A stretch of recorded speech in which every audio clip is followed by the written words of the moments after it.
moving on through some of those tests, does that hurt? Yeah, the whole muscle line is sore. Yeah. Okay. Like right there. Yeah. And you've been getting back into some traditional body weight looking exercises. What does your warm up sequence look like when you're doing? A lot of the early stuff from your initial program. Okay.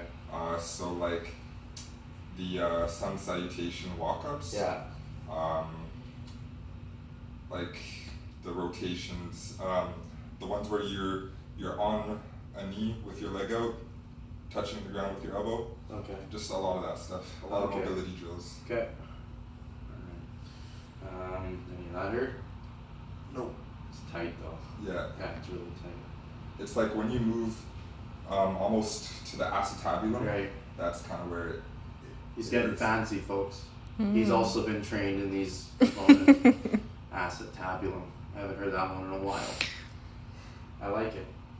We're learning today. Okay, all right. You're a tall guy, so we're gonna actually get you to slide over a bit because I'm gonna see how much abduction you got here.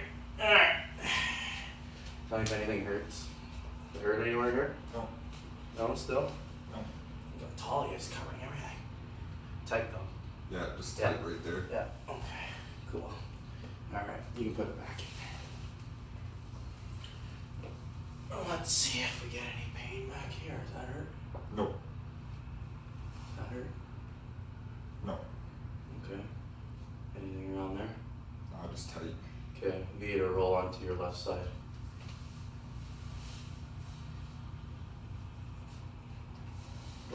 Any of that hurt? Tight. Tight? Yeah. Any of that hurt? Just tight. Okay. Oh man, that's tight. Yeah. Yeah, okay. So he's more or less just getting a lot of crowding and interference into the hip attachments that can resonate pain or resonate, tightness, immobility, or lack of suppleness in the tissues surrounding the QL of the lower back, the glutes, and then up into the groin.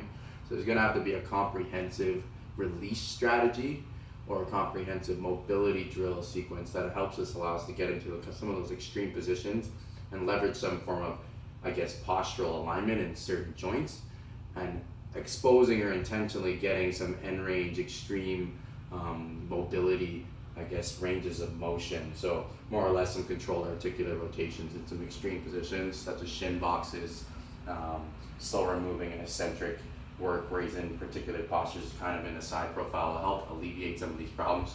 It's more or less if he's getting back into movement sequences with body weight. Yes, it's less strain than using resistance training, but keep in mind anything with a squat, a lunge, dynamic is still impact into the ground. So we have to actually break out that impact component, reestablish some form of, alignment, postural stability, and in turn earn some of those end ranges of motion in those extreme positions, so shin boxes and controlled articular rotations. So we're just going to add more support? Yeah, add more support more or less. So stay tuned for some of those.